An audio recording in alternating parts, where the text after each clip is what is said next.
so why this event? There is an interesting paradox, and that is that Germany has been seemingly quite calm. We've had the same Chancellor Merkel, for 15 years now, and she is still Germany's most popular politician after all that time. But then we look at the surface, under the surface, and we find that a lot is happening. There are smaller parties on the left and the right, and social movements emerging. So a lot is happening. Could people please what sounds moved in? Switch their microphones off? Yeah. So a lot is happening in Germany, which made us think this event would really be important. And how is this growth of small parties and social movements, how is that actually linked to German reunification? So this is what we are discussing today. And we have three distinguished speakers, and I'm just briefly going to introduce each of them. I'm going to start with Professor Kai Arzheimer, in the alphabetical order, of course. Kai is a professor for German politics and political sociology at the University of Mainz. And he's an expert on right-wing extremism and populism, not just in Germany, but in Western Europe. But he's done extensive research on the Alternative für Deutschland. And more generally, he works on parties, elections, and political disengagement. So welcome, Kai. Thank you for having me. Yes, thanks for joining us. Secondly, we have Professor Dan Hoff, who's a professor of politics at the University of Sussex, where he's also head of department. So he's a busy man, and we're very lucky to have you here tonight, Dan. Dan works on German politics in general, but in particular, he works on the Left Party, and his PhD was on the PDS, which some of us here in this virtual room will, of course, remember. But he's done a lot of work on Die Linke as well. Other research focuses on in Germany and more generally as well. So welcome, Dan. And our third speaker is Dr. Sarah Elise Bernarti. She's an associate professor of government at the Wesleyan University in Connecticut in the United States, where it's 5 hours earlier than here. Sarah works on German and West European politics, on political parties, women in politics, and Christian democracy. And with that combination, of course, you have to look at Angela Merkel. There's no way around that. And this is what she has researched and published on extensively. So thank you very much, Sarah, for joining us today. Thanks for inviting me. Yeah, so I'm going to ask a general question to our speakers. Isabel, can I ask one quick thing? Yeah. I wanted to point out to everybody that we're recording this event. And that if you turn on your camera, you will be recorded, and we seeing that as an agreement for you to be recorded. And finally, just that the function of the chat, that would be great if you could explain that real quick, Isabel. Yeah. Yes, please. So if you have any questions during this debate, you don't have to wait until the speakers are done. Please post them in the chat. We're going to check that. I'm going to ask the speakers, so please put your questions in the chat function. Cool. Right, so let's get started. And I would like to know from all speakers really to what extent German party politics has changed since reunification, and whether, in your opinion, Germany has normalized and become more like its European neighbors. So has that happened or not? So, and I thought let's start with Sarah, if that's okay. Sure. So if we think back to the year of reunification, 1990, we can have a kind of a big overview that we were coming off of a time period when Germany really had what we call the two-block system. So we had two big parties kind of in the center, the Christian Democrats and the Social Democrats, with the Christian Democrats more on the right and the Social Democrats more on the left. And each of those parties had a smaller, typical junior partner, with the Free Democrats on the right with more of a market emphasis, and the Greens on the left with more of an environmental emphasis. And that feels, from today's perspective, like a really long time ago, that there were only four parties in these kind of two blocks, right? That feels almost quaint at this point. So since reunification, one of the major developments, and Dan can certainly talk more about this, is the rise of the left party, sort of transforming itself out of the PDS into the left over time. And so that party is now firmly established on the left, giving us for a while, two smaller parties on the left, but now the SPD has shrunk. So we could almost say we've got kind of three not terribly large parties on the left. And for a long time, the right looked more stable than that, with the Christian Democrats holding firm as a fairly established party and the Free Democrats holding firm as a smaller party on the right. More recently, say in the past 5 to 7 years, there's been transformation on the right as well. The Free Democrats struggled and missed getting into parliament in 2013 for the first time in really in the post-war period.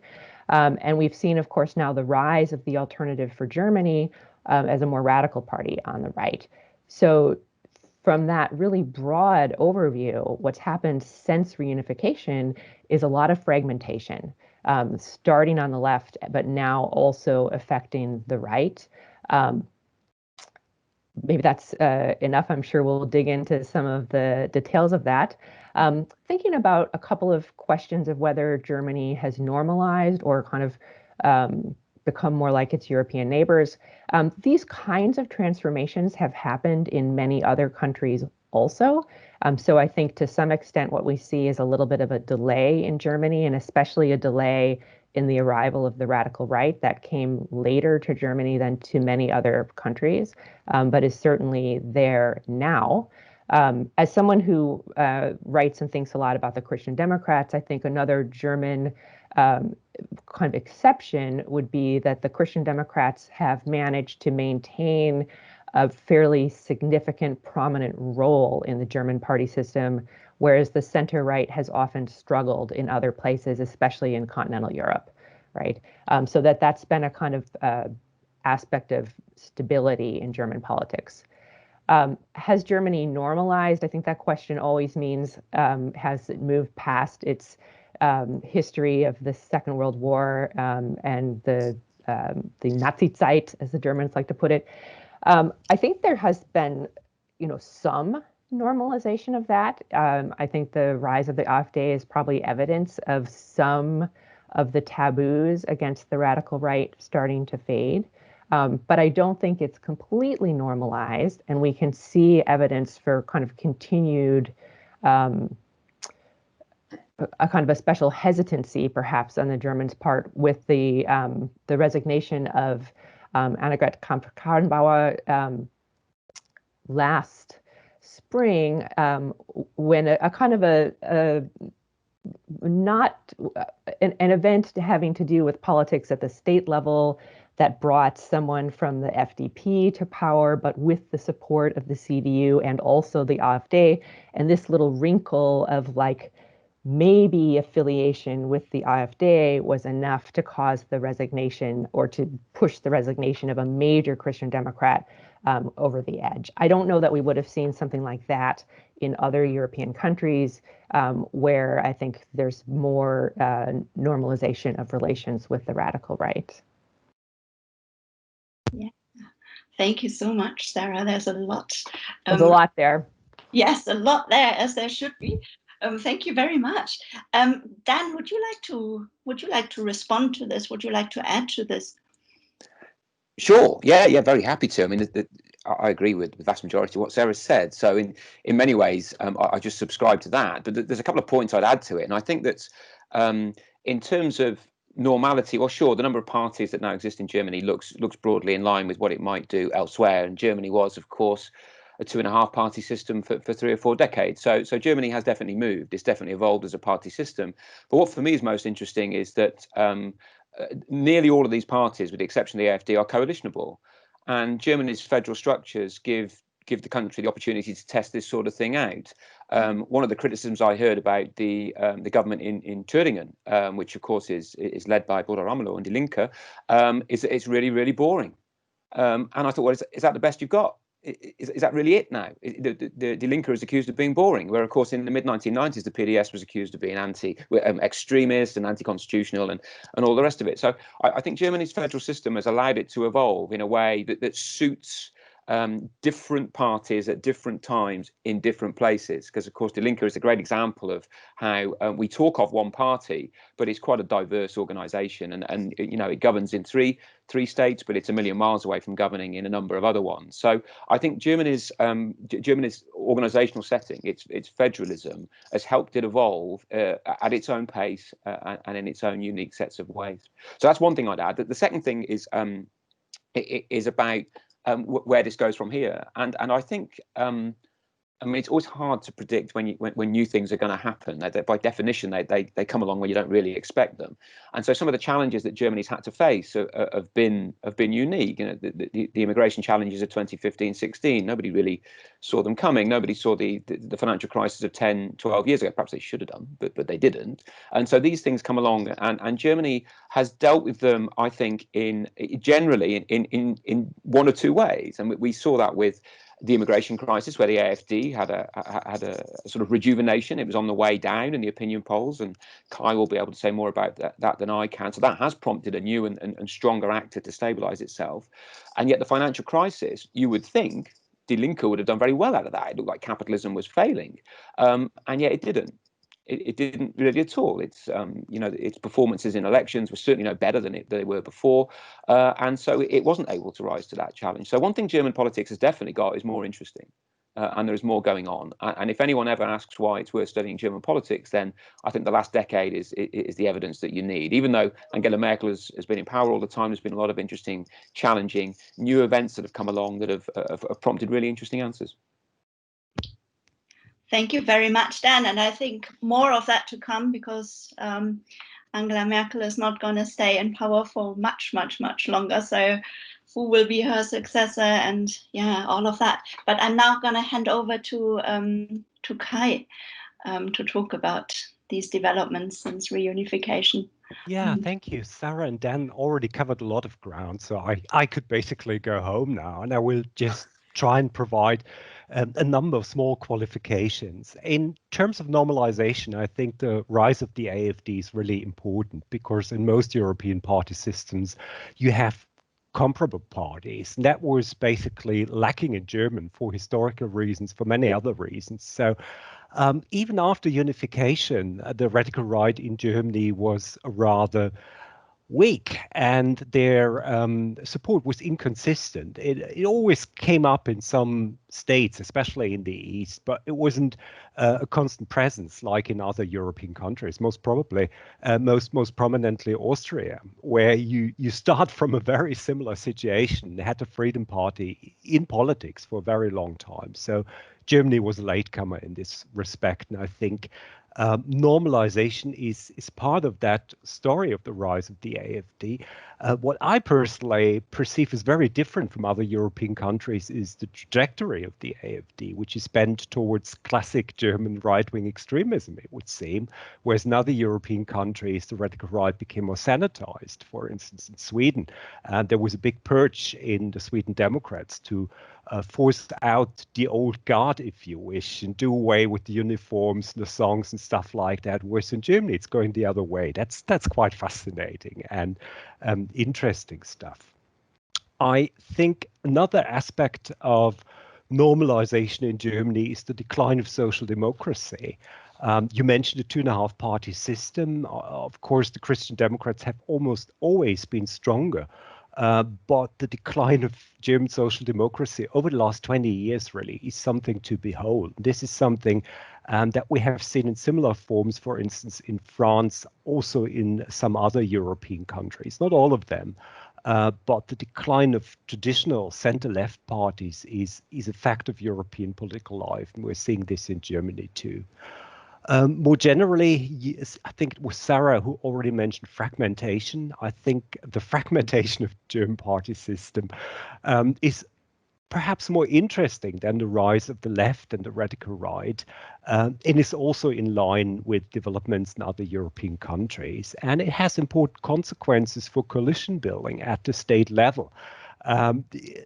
You already mentioned, Dan, German federalism as an important factor in this respect.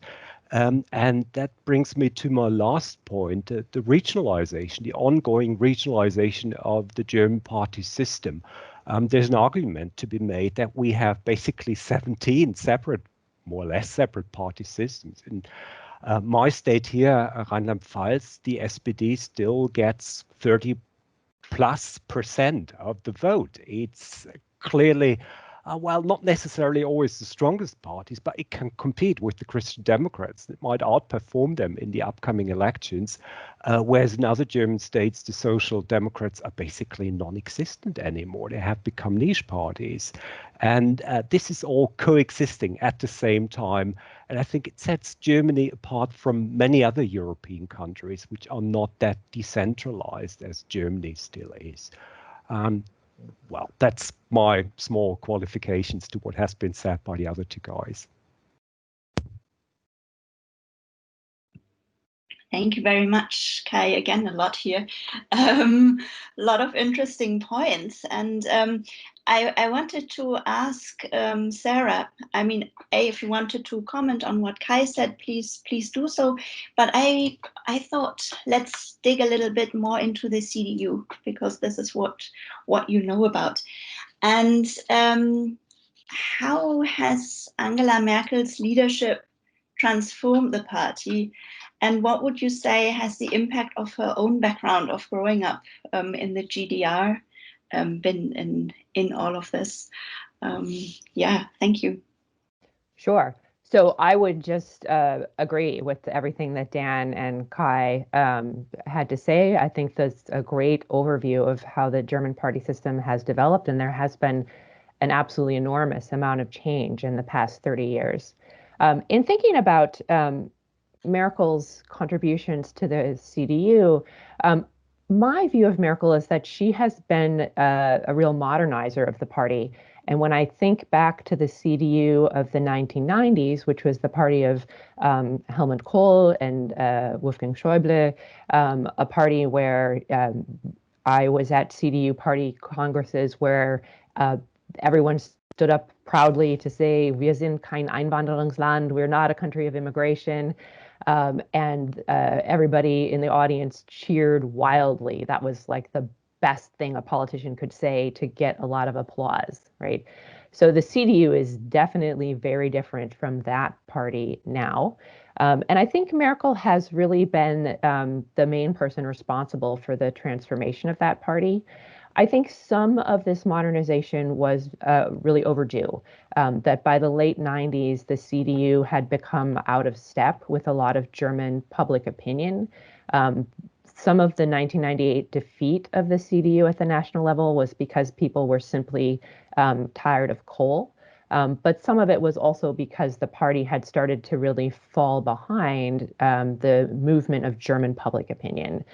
And so with her leadership of the party, Merkel was able to update some of those positions. And we can see that certainly with her immigration policy, also with her policies on the policies I look at related to gender with parental leave, but also her environmental policies, which have been more progressive than the CDU of the 1990s.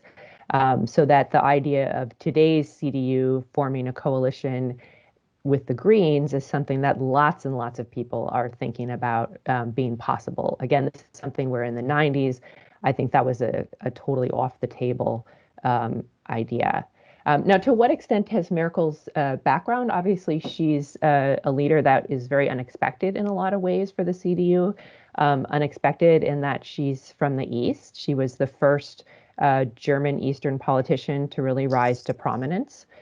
She's also Protestant in a party that has very deep roots in Catholicism. And of course, she's a woman. And she's a scientist. So these are all parts of her background. Sorry. That have affected her policymaking, right?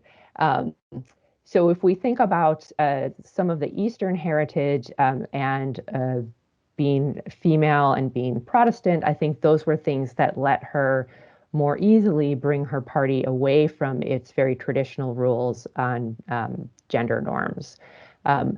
I see also her Easternness as giving her really, it's interesting because she has been able to latch on to the traditional Christian democratic commitment to European integration, that the EU, I think, is something Merkel really cares very deeply about, and that notions of freedom of travel are something that I see her Eastern heritage also really being a part of what she brings to the table, that she values that very much. And that has allowed her to be more open on this immigration question. I think that when she looked at refugees on the border, that her viewpoint of what those people might be feeling was perhaps different than someone who had grown up in the West would have seen, right? And so that also helped her change the Christian Democrats' policy, or at least change her policy on those topics. Okay. Thank you very much, Sarah, for that. It's a fascinating 15-year chancellorship already. Who would have thought that in the beginning? Yeah, we have a question here from Tim. Tim Houghton, my former colleague from Birmingham, and he says, how far do you see the fragmentation of party politics and the weakness of the Social Democrats as a product of several, indeed almost the norm of grand coalitions at the national level in the last decade or so? Yeah, so is this something, Sarah, that you would also like to reply to? Is that okay? And the others can come in as well, the issue of grand coalitions and how that might have destroyed the SPD.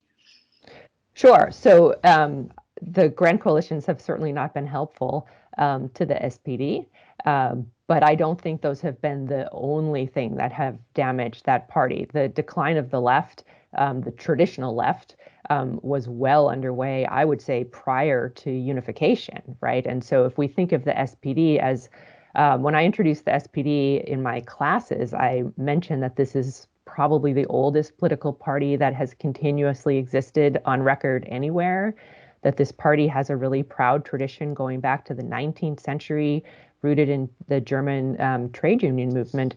But that history is not a super strong one in Germany at the moment, right? And so the decline of German manufacturing has hurt the SPD, the evolution of the postmodern movement that gave rise to the birth of the Greens has hurt the SPD, and that's all before 1990, right? The SPD has some self-inflicted wounds as well. I think that the party hasn't always been terribly clever either in policymaking or leadership selection. And those problems can't be blamed on the Grand Coalition. But the Grand Coalition didn't help much either, right? So when I saw the lineup of speakers, I thought, oh, it's too bad we don't have someone who's really going to talk about the SPD, because I think that is the heart of Germany's problem right now, actually.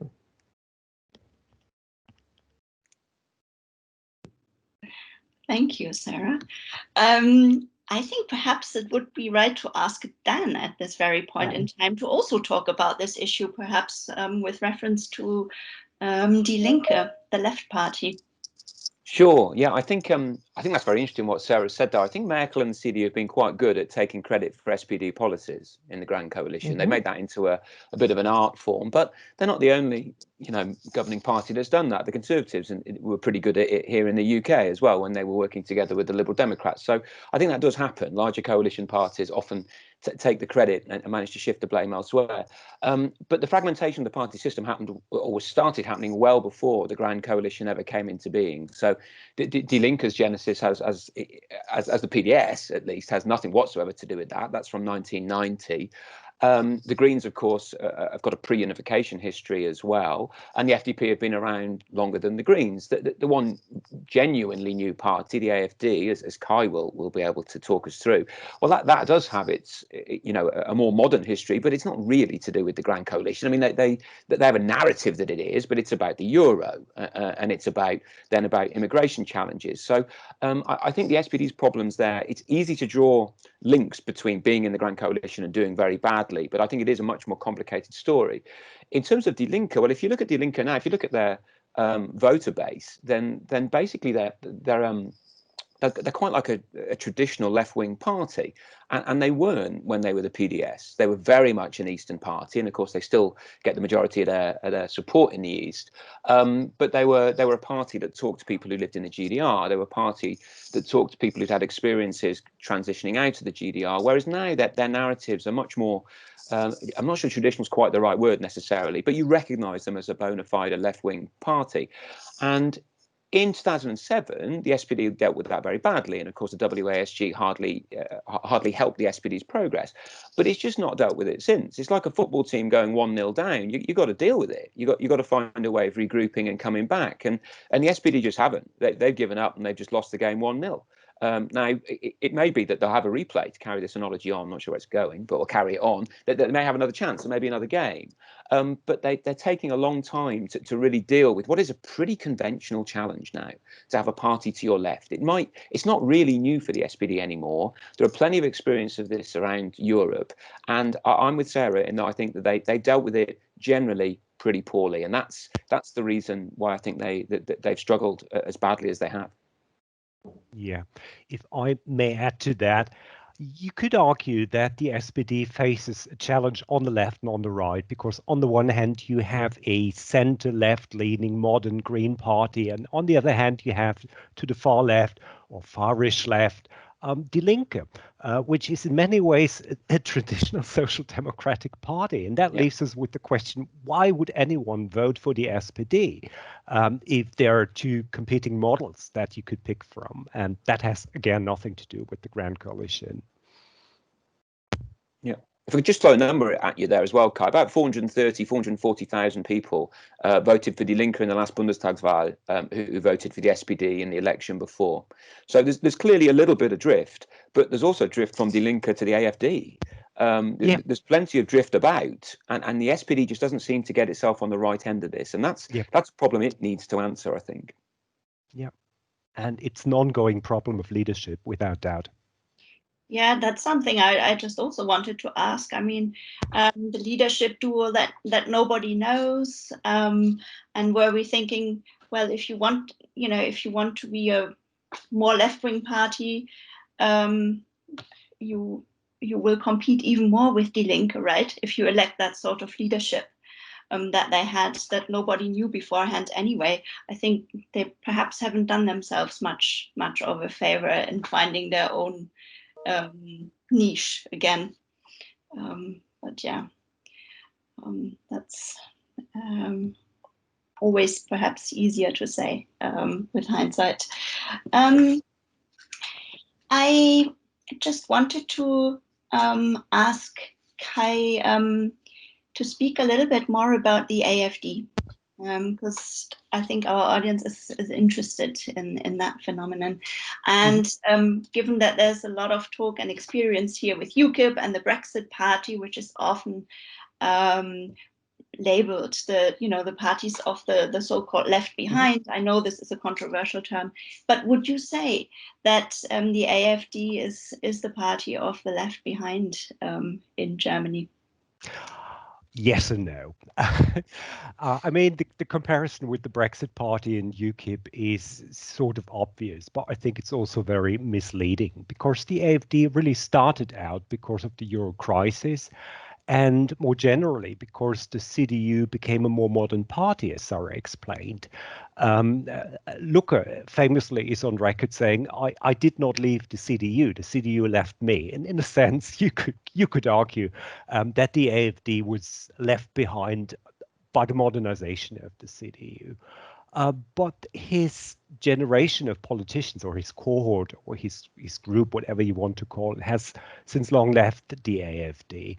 And the AfD is basically a xenophobic party. It's an anti-immigration, anti-refugee, anti-Muslim party that wants to bring back a notion as of German, which is blonde and white, basically. And it is supported by people who are not strictly left behind in terms of being impoverished or being missing out on globalization. Support for the AfD comes from people who have slightly lower levels of education, but not terribly low levels of education.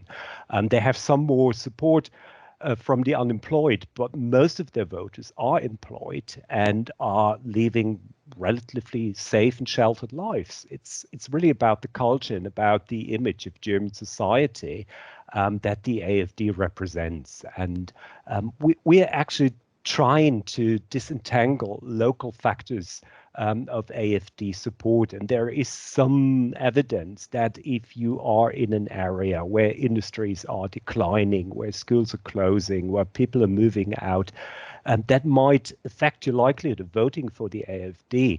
But it's not the driving force. It helps to look at East Germany.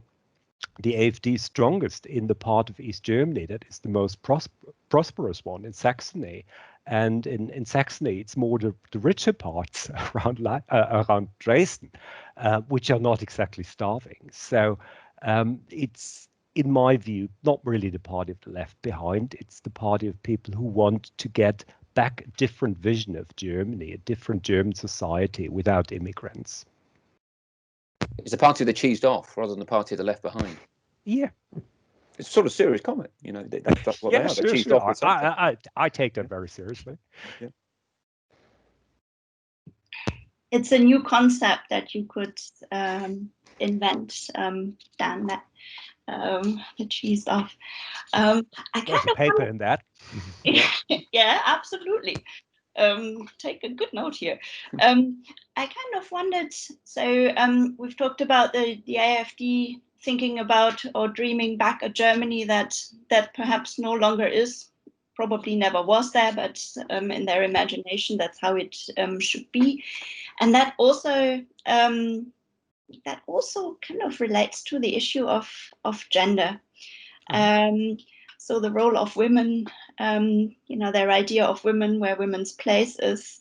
And I think that has also become an interesting topic now in Germany. And this is something where Sarah could also tell us more, I think, about the first time we've had a female chancellor who has transformed the CDU, their policies on the family and on gender issues. And so the party has become more progressive, and that perhaps also had an impact on the AfD's creation and the policies that the AfD now advocates on women, because the CDU has moved onwards. Do you think there's a risk that the party will move backwards? That was one of the questions here from the chat. The risk after Merkel's leadership, whoever comes next, could be someone a lot more on the right, and that's that in terms of more progressive gender politics and all of that. What do you think, Sarah? I was thinking about this question of who comes next this morning because I knew that would come up, and I thought, oh, I'm never going to be able to answer that question. And then I thought, well, that's okay. Nobody can actually answer that question. I don't think there's any Christian Democrats who can answer that question. The party has been surviving really well under the care of Chancellor Merkel for a long time. And so the departure of her from the scene is going to be a big challenge for the CDU, for sure. We've got, our kind of three major contenders of Merz, Laschet, and Röttgen. And of those three, Merz is the most conservative, but I don't see the CDU taking a big step in a more traditional direction on gender roles. I don't think that would be terribly in keeping, again, with German public opinion. And the CDU is nothing if it's not a party that wants to win votes, right? This party wants to win. It has always wanted to win. I think it will continue to want to win. Pragmatism is right cuddled up with Christianity at the soul of the CDU. And so to move backwards on that issue, I think, is a losing game in Germany. But the CDU has absolutely opened, it's done what Adenauer and others promised it would never do. It left itself open on its right flank by this move to the center, and the AfD has jumped in there. And the CDU, I think, doesn't have a great response to that at the moment. I would not be surprised to see the party move a little bit more to the right with a post-Merkel world. But I wouldn't think that would happen as much on gender as possibly on some other issues, right? Immigration would be one where that might happen. Possibly some financial tax policy stuff would be another place where I think the CDU could move to the right and not lose votes. I think if they did a lot of kind of conservative movement on gender issues, it's just a vote loser. And so that's not so likely to happen. Can I ask that, Isabel? There's, of course, a ghost stalking the CDU leadership contest, and the ghost is called Jens Spahn. Yep. How serious do you think is he in the game, or is this just newspaper journalists looking to develop a nice angle? Do you think he's going to be a serious contender, providing he gets better from his current ailment, obviously? Yes.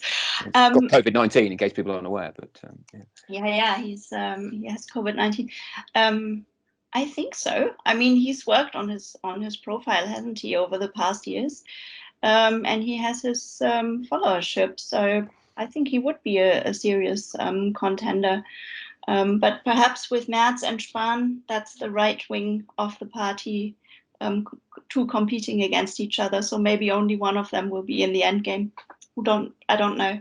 But yeah, I wouldn't be surprised. Kai, would you like to comment on that as well? I think at the moment he's clearly biding his time. There was a mood in the CDU that he was too young to lead. It's bad enough to have a woman for so many years, and then the young homosexual comes up. No way.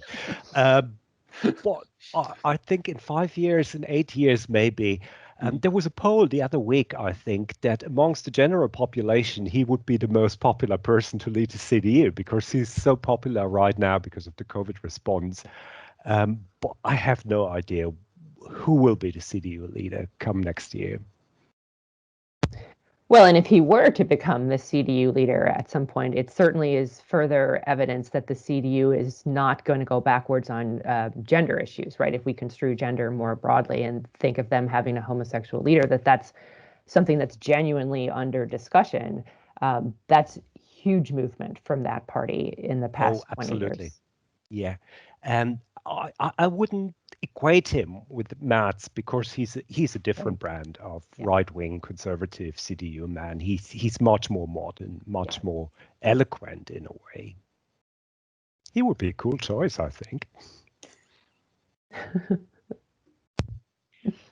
Well, I think in any case, something is going to happen, and that will also influence then whatever happens to the SPD, I think, to some extent, at least to some extent. I wonder, we haven't actually spoken really about the Greens much, and yet there's so much talk about the Greens in the last elections, European elections, on how well they're doing, regional elections all across Germany. How can we actually explain that when we looked, for instance, at the last Bavarian elections and in Baden-Württemberg as well? How can we explain their recent success? Does anyone want to volunteer? I mean, I think the Greens have got a genius strategy, right? So they've kind of taken themselves out of they're originated as a more purely environmental party, coming along with new social movements from the 1970s. But they managed to latch on to this very modern idea of environmentalism can be combined with economic success. They have great evidence that works, with the renewable energy sector in Germany doing so well. And I think they sell a vision of a German future that a lot of Germans can really believe in. And that's something that SPD is not doing in any way. So, more power to the Greens for having figured this out. And where, are we going to have a kind of tipping point where the Greens become the major established party of the left and the other left parties are smaller? I think that's one possible outcome. Or will we see what we've got right now with sort of a trio of parties on the left, bouncing around in size, so that exactly which party is the biggest on the left might be something that changes with time and certainly by location. Yeah, if I may chime in, I think it's, in a sense, the counterpart to the decline of the SPD. Back in the 1970s, even into the 1980s, the SPD was the natural party of teachers, of people working in the public sector who had college education. And the Greens have completely absorbed, well, not completely, obviously, but absorbed much of this support. And so that is also part of the decline of the SPD that we have seen over the last 2 decades or so. The other thing that makes the Greens incredibly clever is what you mentioned, Sarah. They're also the party of a new economy, where there is not necessarily a conflict between ecology and economy. And they have also become the party of former liberal supporters of the FDP, who worries about human rights and state surveillance and stuff like that. And they have even become the party of good Catholics who worry about immigrants and want to protect them.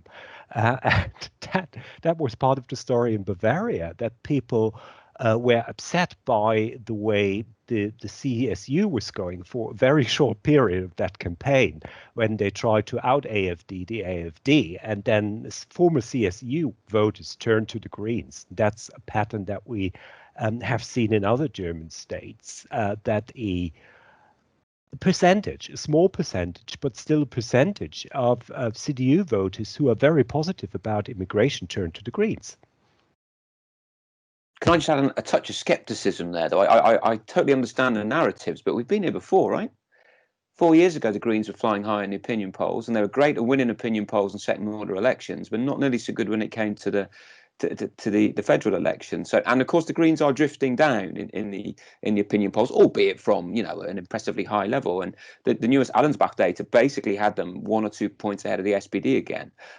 So I think we've got quite a long time until the next election. We've got 12 months, and there's plenty of time for the Greens to make mistakes. And I'd be a little wary of expecting too much from what are in effect opinion polls, because we know that they can be pretty unreliable indicators of what actually happens on election day, even if there are plenty of reasons why the Greens would appear to be, the major challenger to the CDU in many facets of German political life. I totally agree. But then again, there's Baden-Württemberg. Would it ever have been thinkable that the Greens would run Baden-Württemberg for a long time and would outcompete the SPD and the CDU? That's quite amazing. Yep. Well, and I would add that there's a lot of time before the election for all parties to make mistakes. And which parties do we think are the most likely to make mistakes, right? Maybe that's the question we should be asking ourselves. I would bet on the SPD as the party highly likely to make mistakes, just given the historical record.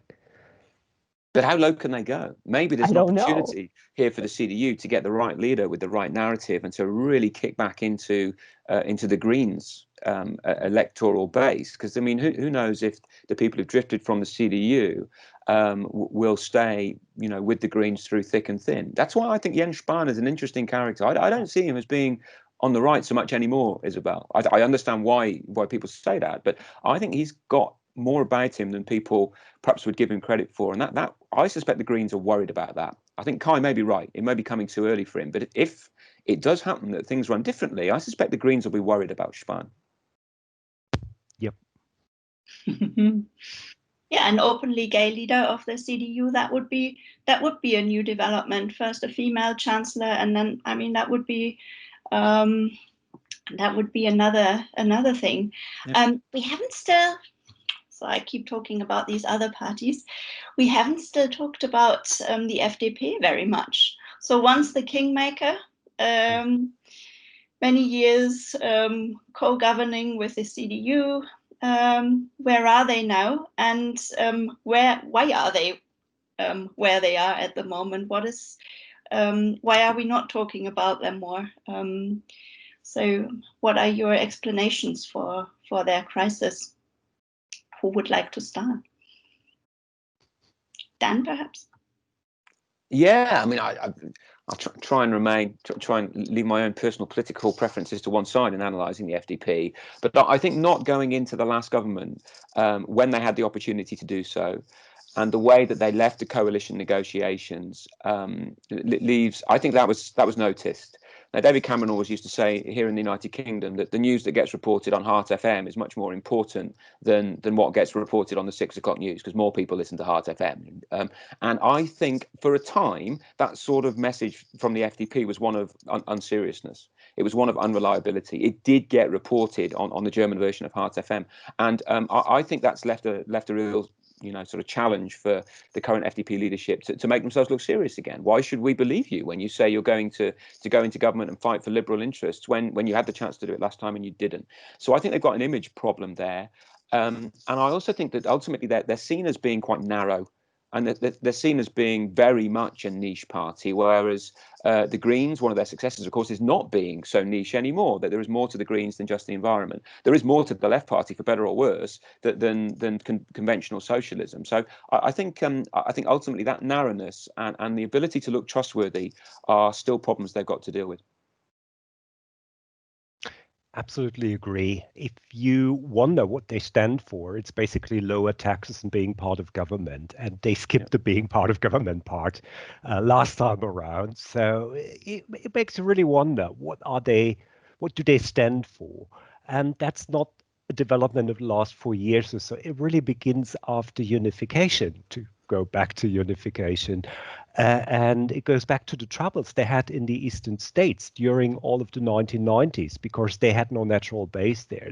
There wasn't this community of artisans and small entrepreneurs that traditionally supported them in southwestern Germany, and that there was no Bürgertum, which was also important for them. And during these years, they began craving attention. I'm old enough to remember Westerwelle. That was also very unserious. Him going to the talk show with these creepy shoes with 18 under his soles. And since then, they haven't really recovered as a serious political actor. I do remember going them into government with the CDU, and what they did lowered taxes for hotels, I think. Yeah. What else do you remember? Not much. And that has undermined them, when on the other hand, the Greens have become the party of the left-leaning bourgeoisie, if you wish. I would completely agree. I mean, and I think the question that Kai's asking the right question: why would you vote for the FDP? What exactly are you thinking that you will accomplish with that? Are they supposed to be a liberal corrective to the CDU? I'm not sure that the CDU needs a liberal corrective right now. And given that the FDP declined to enter the coalition in order to correct, so it's always dangerous to go out on a limb, or dangerous. Nothing bad's going to happen to me if I guess wrong. But they missed the 5% hurdle before, and that could happen again. And I would not be terribly shocked by that outcome. should say about predictions, Sarah and I are often part of a trip to Berlin with 30 or 40 political scientists, and we have a competition to try and predict the result. And it's always the guys who don't study party politics who get closest to predicting the result. So I'm going to take a step back if that dreaded word prediction is mentioned. Yeah, I think a lot of us, I mean, me certainly, I'm rubbish at predicting it. I didn't think Brexit would happen, and I also didn't think Trump would get elected. And well, that was proved wrong on both accounts. So yeah, it wouldn't put any money there on anything. I think I'd lose it. I wondered what the three of you thought about the impact of COVID on German party politics. I mean, maybe that's a bit of a random question, but I see in the chat someone else has that question. So is that going to make the CDU more popular? You know, are they seen as the competent party of government? Might it lead to a resurgence of the left, that we need to invest more in public services and yeah, or the Greens, you know, against the destruction of natural habitat? And what would you think will happen? Talking about predictions, of course. I'm stunned, and in a sense, it's been a refreshing break that we got 54 minutes into this discussion without talking about this topic. I don't think it's irrelevant at all. I think this has been a major boost for Angela Merkel, who is widely seen as responding pretty well, albeit with some ups and downs. The one piece of her background that I didn't talk much about is her role as scientist. And I think the way that the German response has emphasized science has been something that has led them to be seen as exemplary. Coming from a country where science is not currently always held in terribly high esteem, I think this has been something that has served Merkel very well, that it has served the German population very well. And it is surely only helpful. The thing is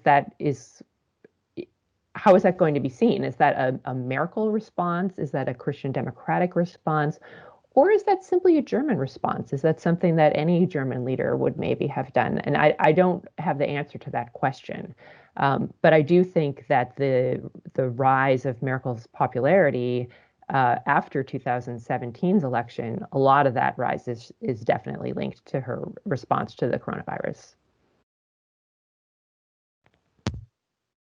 Yeah, I think so far the pandemic has been a massive boost for Merkel, and by extension for the CDU and for Spahn and other politicians like Söder, who are at the moment popular because they're capable managers, or they appear to be capable managers of the crisis. Of course, it all depends on how it goes in the winter and the spring, and if there will be a vaccine and stuff like that. But talking for a second about structural factors, Germany at the moment is acquiring enormous debt and has also agreed to enter a European scheme to manage and to mutualize debt.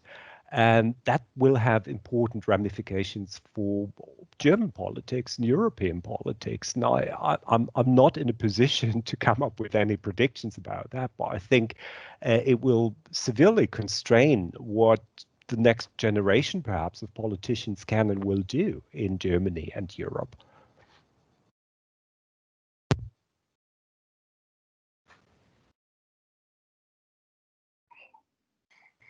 I just wanted to point out that we do have a question from the audience. Hans Kudnani had asked earlier if he could ask, switching on the microphone.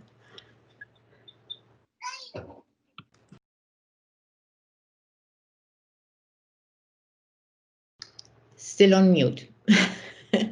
Do it as if it was TikTok, Hans. You know. Hans, you need to unmute yourself. Click on the little microphone, please. Microphone. We can't hear you. Oh, then that might be the browser problem.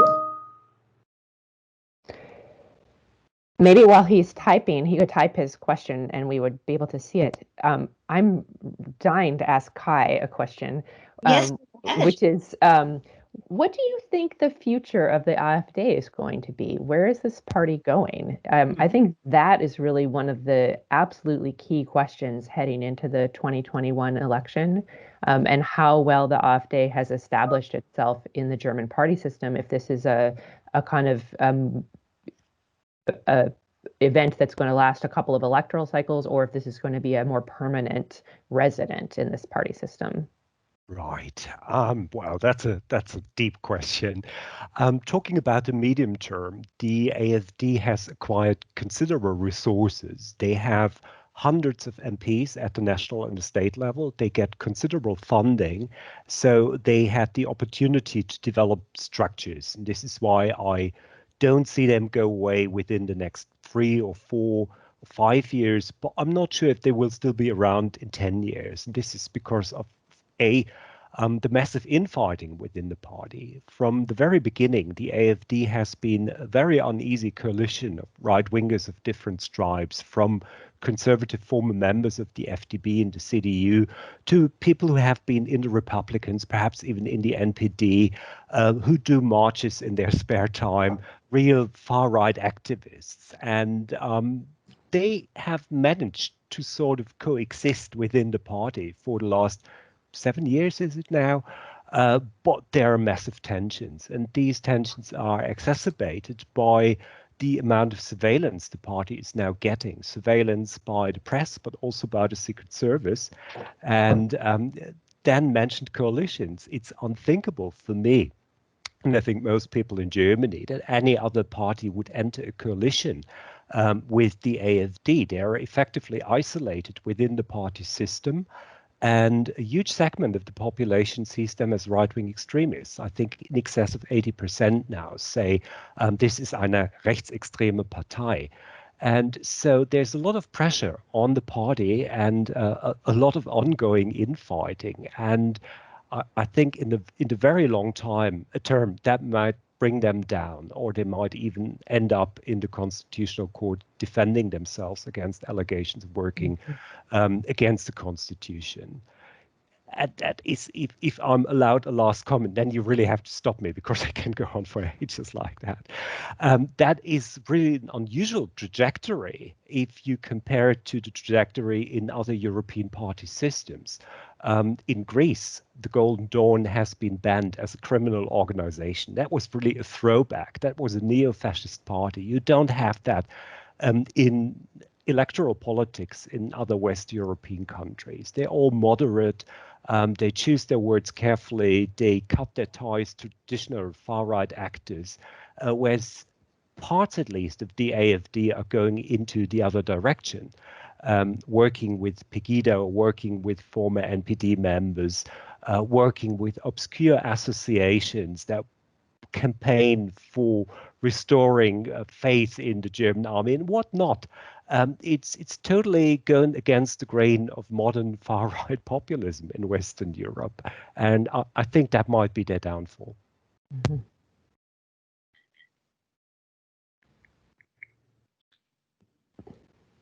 I just wanted to ask one more thing, and then I let Hans Kundnani ask his question to Kai, and that is, so often the AfD is portrayed as the party in East Germany, and one of the questions in the chat said, there's still a lot of being looked down upon. The Wessis looking down upon the Ossis. That sort of dynamic still takes place 30 years after reunification. And perhaps part of that is also by saying, the AfD is us an Eastern German party, us in the West, we have nothing to do with that. Could you maybe elaborate a little bit on that? I can try.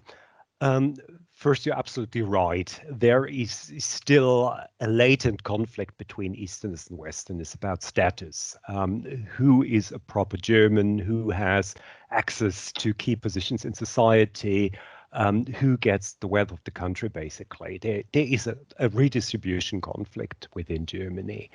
Having said that, the main driver for the AfD vote is really xenophobia and concerns about immigration. And once you control for that, there is very little Eastern about the success of the AfD in the East. It's just that on average, and the difference is not terribly big, but on average, Easterners are still more xenophobic and more concerned about immigration, although there's less immigration in the East.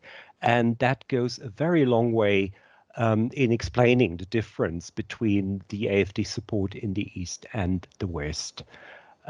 So it's, in a way, it's an Eastern party because they have a disproportionate number of members in the East. They have disproportionate support in the East, but they do not campaign as an Eastern party. They tried to highlight the alleged links to the movement of 1989 and 1990, but it doesn't really fly and doesn't show up in empirical analysis. Did that answer the question? Yes, it did. Thank you so much, Kai.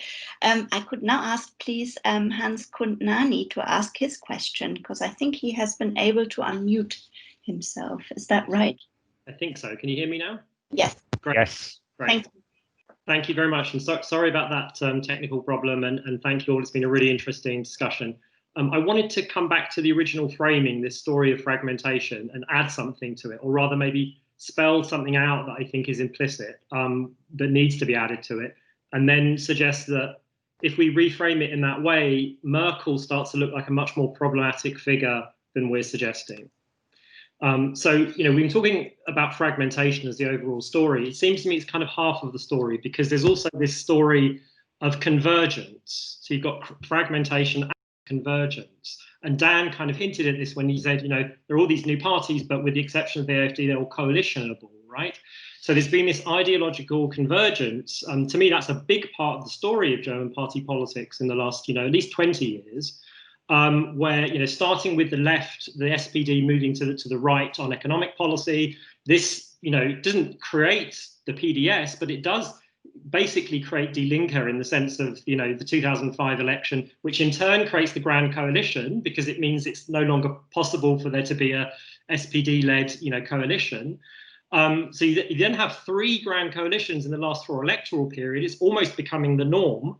Then you have this, the CDU moves to the left on precisely these cultural questions that Sarah was talking about. And, you know, I completely agree, Sarah. I remember too exactly what you said about, you know, wir sind kein Einwanderungsland and so on. You know, and so it seems to me that, you know, you've got this convergence, and I wonder whether in that context, though, I wonder if thinking of it in terms of the modernization of the CDU is not quite right, you know, because actually that gives it a very positive normative spin. But I wonder if actually the consequences for German democracy have been quite bad, particularly directly producing the AfD, you know, which is, you know, we've talked about how it grew out of the Euro crisis originally, but specifically what it grew out of was the statement by Merkel that there is no alternative. It's a direct response, even the name, you know, there is an alternative and we're it. And you know, so it's, you know, to a large extent that what I would call the Merkel consensus has produced the AfD. And the way I think of it is that Germany is experiencing its own crisis of liberal democracy, but it's kind of the opposite crisis of in the United States, where you have polarization. The problem is convergence rather than polarization, which in turn produces populism in the form of the AfD. And as I say, Merkel is the central figure in this. You know, the ideological convergence did predate the Grand Coalition, particularly with the left moving to the right on economic policy. But it seems to me that itself is a precondition for the Grand Coalition. And then the Grand Coalition strengthens the convergence even more. So I just kind of feel like, in a way, a big part of the problem here that has produced the AfD is Merkel. But why is that a crisis, Hans? I'm interested that you use the word crisis. It's challenging. It's different. And the AfD is a reflection of what we see in other countries. So I get that it's new for Germany, but I'm interested that you use the word crisis. I just think German politics is changing. Well, I'm very struck by what Kai says about how, you know, actually the AfD is abnormal in terms of the trajectory that it's on. That could then be really problematic. But I suppose the reason I think of it as a crisis, to take a further step back, is, you know, I think of the crisis of liberal democracies on the one hand having this problem of illiberal democracy and populism. That's one threat to democracy, but there is an opposite threat, which is something like undemocratic liberalism, right? And often this is in the form of technocracy, and the EU is a big part of that story too. So I just think there's an opposite crisis, and Germany is the really paradigmatic case of it. So what I would say is I think it's I would agree with you that maybe this word modernization is that certainly brings a very positive connotation with it. I would still find that an acceptable way to describe what happened to the CDU, or we could say what Merkel did with the CDU, in that she brought the party away from its traditional roots towards a more modern viewpoint on a wide array of issues. The question of blame, is this sort of is the AfD Merkel's fault, right? It's kind of Merkel's fault. On the other hand, if we want to remind ourselves of the prime directive of the CDU, the prime directive of the CDU is to win elections. And they have been doing a good job at that. And I would think the prime directive of most mainstream political parties is actually to win elections. So we can't really fault her for that. And if the result of this is that we have the emergence of a really much nastier than average populist radical right party on the edge of German politics, but that party remains on the edge and is not a suitable coalition partner for anybody else in the system, perhaps it's not a bad solution, right? Because the other possibility is that the AfD somehow becomes coalitionable. And that possibility has definitely happened in other places in Europe. So those sentiments, I think, are present, not just throughout Europe, but in many, many places in the world. But if Germany is kind of confining them to the edge, that isn't a terrible solution for democracy, right? If what you want to do is preserve democracy. There's also the Strauss solution, though. Yeah. There's a Strauss, in a way, the CDU has abandoned the Strauss. The CDU has abandoned this strategy, for sure. But what was the other option that Merkel had when she had tens of thousands of migrants on their borders? I mean, I get the point that Merkel took a decision that really helped the AfD to stabilize itself, but the other option was exactly. I think it's easy to forget there were no viable options there, And I ultimately I get the point. Merkel took the decision, but there was no other decision to take. I think, if I may interrupt, we shouldn't focus too much on the immigration thing, on the immigration 2015 thing, because there have been many other steps that the CDU or CDU-led governments have taken, including abandoning the draft, including phasing out nuclear energy, working place equality laws, which still fall short of Scandinavian standards, but by German standards, they were quite a step forward. Legal recognition for homosexual unions, stuff like that. And I agree, Hans, this is, in a sense, it's the anti-crisis or the reverse crisis, the run for the center.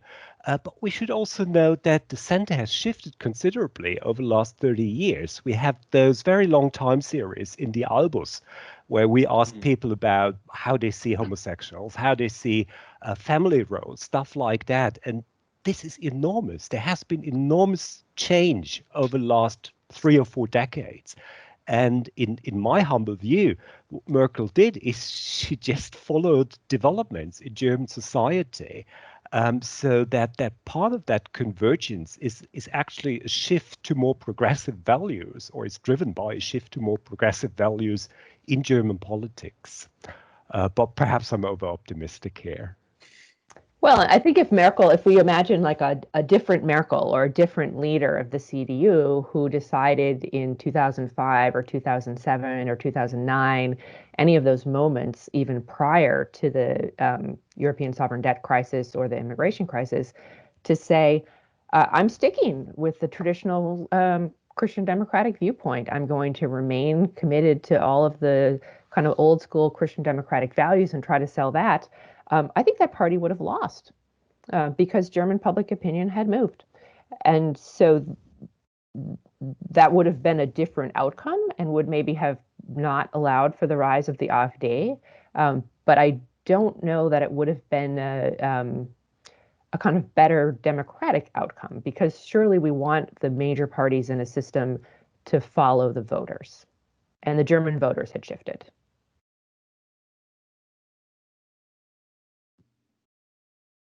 I could say a lot to that, but I'm not going to. All I wanted to say is I think it's a really interesting interpretation of it, Hans, and I think it's good that these events bring narratives that I guess many mainstream analysts of German politics don't necessarily go to originally. So I think in the good old days, I'd have said we'll have a beer and talk it through, but I guess that's a bit trickier than it used to be. But I think it's a really interesting take on it, even if I'm not sure I totally buy it. But that doesn't matter. Yeah, no, I like it as well. How that can be. Is it that unusual though? I feel like in a lot of political science literature, there is a lot of analysis of the democratic dysfunctionality in terms of convergence. Particularly, a lot of literature on grand coalitions, how they undermine democracy. I mean, there is this. I don't to be. I'm. It's fair comment. My own ideas. Yeah, I can't imagine there being another grand coalition for next year after next elections. But I have a different question from the forum, and that's David Zell who's asking it. This is going now in a different direction, and that is about the upcoming US elections and how is that going to impact on German politics. Can we make any predictions there or paint possible scenarios? Perhaps, Sarah, would you like to respond to that? She had to go to you first, Sarah. You knew that. I know that was coming. God. I'm very eager to have this election over with. Let's kind of schickt das im Voraus. I think if you look at the opinion polls, the most likely outcome is a Biden victory. We don't know for sure that will happen, but let's work on the assumption that we have a Biden victory. I would imagine in that case that one of the implications for Germany would be improved U.S.-European and U.S.-German relations, right? That Trump has been a non-productive partner for U.S.-European discussions and U.S.-German discussions in particular, and that a shift in the presidency would allow for better communication, better cooperation, and a more harmonious relationship overall.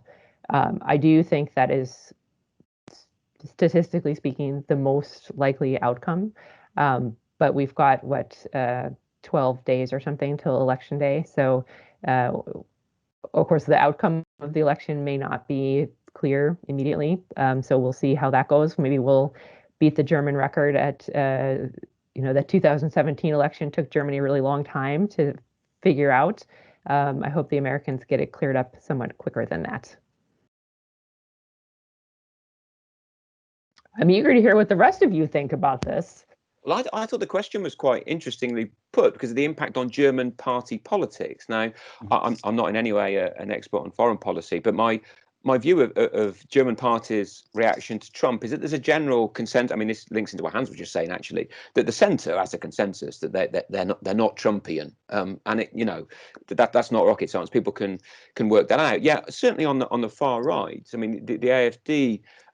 People that I've spoken to, that they have more sympathy for various things that Donald Trump says, but I don't think they're the key drivers of their support. There may be indirect influences in that, there's a fair few folks in the AfD who are conspiracy theorists and are skeptics about more or less everything, and that does fit into some of the narratives that we've seen develop in American politics. But I don't think it's had that big an impact on the party system as a whole. And my feeling is that it'll be the same with if Biden were to come through. I think it'd be quite interesting if the Senate and the House were both Democrat as well, then Biden would be in a seriously influential position. But I think German politics, at least the mainstream part of it, would respond more or less in unison. I don't think it would be a major party political issue, but perhaps Kai is better placed to speculate on that. Well, not really, but I think even if Trump wins, there would be no impact on German party politics. Any German government has to work with the United States, things like NATO, and what has been dubbed in earlier times the Western world, which are just given for any German government, with the possible exception of parts of the left and part of the AfD, but they don't really count. How dare you say the left party doesn't really count? Just the part of the left. So maybe there isn't that much of an immediate direct impact on the election, but perhaps if Trump did get re-elected, maybe the European states would get their act together and find a more European response to the big international problems. But maybe that's a little bit naive and overly optimistic to to believe that, to think that. But that could perhaps happen as a European effect. Right. So here's another question on the. So Tim asks, if I may return to the issue of fragmentation, the existing menu of parties. There's a lot of extra system volatility in Europe and emergence and success of new parties. Dan doesn't like predictions, but I wonder in a decade's time, do you, plural, think we'll be talking about the current menu of parties? Yeah. Are we still going to talk about these parties, or are there going to be different ones governing Germany? And this has been recorded, right? Yes. Yes. And there's going to be money riding on the outcome at the next German election tour, or whatever it is we bet. I don't remember if we bet money or beer. Yeah, it's $5. Yeah, so yeah, serious money. Yeah, serious. I'll go with that one then. I think it's a dangerous game making predictions, particularly about the future. Someone once famously said. So I think it would be a risky game to say that we will have what we have now. I mean, 10 years ago, AfD, anyone? No one had even thought about it. If you'd have said right the way through to 2002 that the Linke would look like it does now, I think most of us would have been quite surprised to see it. So I'm certainly not saying there won't be any change, but I think the cleavages that now shape German party politics, I can certainly make sense of them. I see why they have what looks like a relatively long shelf life, and I think they'll continue to shape German politics for the foreseeable future. So the parties that we've got sort of represent the salient cleavages in Germany actually reasonably well. I mean, we have had challenger parties like the Pirates who look to sort of kick back against that, but they didn't really get anywhere. So my feeling is that stability is probably where I'd start, and continuity. But as I say, AfD 10 years ago, no one saw it coming. So I think it'd be a risky game to try and predict exactly what any change might look like. Yeah, I'm with Lipset and Rockern on this one. So we have a very solid cleavage structure. I expect to have the same party families, not necessarily exactly the same parties. But the story of the Pirates was quite interesting. They didn't fit in. They quickly disappeared. Their rise showed how volatile the German party system has become. So there's obviously a potential to try something new, but I'm not sure if it would be sustainable in the medium term. I would agree with all of that. I think that I like the way that Kai put it, that the party families are pretty stable, that there might be some shifting of names. But even that, I would, if we could bet low stakes, I'd be willing to bet more on continuity than change. If we think about a place like France, where they actually did see astonishingly wide sweeping change within the party system, I'd be ready to say that there is not a very high likelihood of that extent of change in Germany, because I think we do have a better matchup between the segments of the population and the parties. There's probably going to be some fluctuation. Again, personally, if the FDP goes away, I am no longer shocked by that outcome. If the Greens and the SPD change places somehow, that seems like that's sort of happening anyway. Here I'll go out on a limb and say I think the Christian Democrats will be around in 10 years. I don't see them as the future of the Italian Christian Democrats and the German Christian Democrats is not the same, because those were parties that were doing very different things in their relative party systems. So I would bet on continuity with perhaps some shifting around the edges and maybe some renaming, but more or less the same situation. Right. I think unless there are any more questions from the audience, well, I can't see any. And I think we've covered some pretty big ground here, from the smaller parties on the left and on the right to the fate of the CDU under Merkel and post-Merkel. We've made some interesting predictions about how it's going to perhaps look like in 10 years or not. So yes, we have interpreted that in very different ways. So I want to thank our three speakers, Sarah, Kai, and Dan, for their wonderful contributions, to the audience for their good questions, and yeah, for staying tuned in. These online events are not always easy after a day of work. I think a lot of us are in a lot of meetings for a long time, so thank you for staying with us. And we have another event lined up for the 20th of November on elite and public opinion in Germany on military interventions. And that's going to be led by my colleague Christoph Meyer, and Bastian Liegerich is going to be talking, one of the speakers. So, but I'm going to send an email around with more information. So yes, thank you all of you for being here, and I look forward to seeing you and meeting you in the real world when it's safe again. And yes, in time, do stay safe.